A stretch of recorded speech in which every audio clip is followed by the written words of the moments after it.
ఆంధ్రాలో పల్నాడు జిల్లా యడ్లపాడు మండలంలోని కొండవీడు గ్రామం మీదుగా అందమైన ఘాట్ రోడ్లో వెళ్తే కొండవీడు కోట వస్తుంది. గుంటూరు నగరానికి 30 కిలోమీటర్ల దూరంలో ఉండే ఈ కోటలో 21 నిర్మాణాలు ఉన్నట్లుగా తెలుస్తుంది. వీటిలో చాలా వరకు శిథిలమైపోయాయి.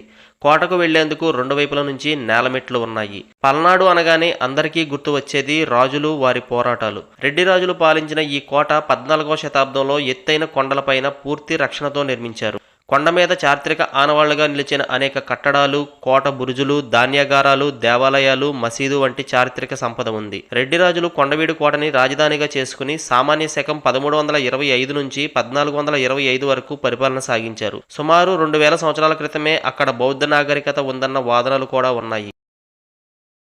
కొండవీడు కోటకి సమీపంలో రెడ్డిరాజుల వారసత్వ సంపదని ఒక మ్యూజియంలో భద్రపరిచారు. పల్నాడు జిల్లా కొండవీడు గ్రామానికి 4 కిలోమీటర్ల దూరంలో ఉండే ఈ మ్యూజియంలో ఆనాటి ప్రముఖుల శిల్పాలు, కోట నమూనా చిత్రాలు, శాసనాలు, పురాతన శిల్పాలు భద్రపరిచారు. రెడ్డిరాజుల స్థాపకుడు రేచర్ల రుద్రారెడ్డి విభాగంలో అప్పటి తామ్ర శాసనాలు, పిరంగి గుండ్లు, ప్రోలయ వేమారెడ్డి విభాగంలో ఆనాటి ప్రజల జీవన విధానానికి చెందిన చిత్రపటాలు, రెడ్డిరాజుల వంశవృక్షాలు, తొలి మహిళా మంత్రి పల్నాటి నాగమ్మ విభాగంలో మధ్యయుగం, ప్రాచీన శిలాయుగం నాటి చేతిగొడ్డళ్లు, చిరుకత్తులు, మొనలు ప్రదర్శనకు ఉంచారు. ఆ కాలం నాటి చరిత్ర మీద ఆసక్తి ఉన్నవాళ్లు తప్పకుండా చూడవలసిన ప్రదేశం ఇది.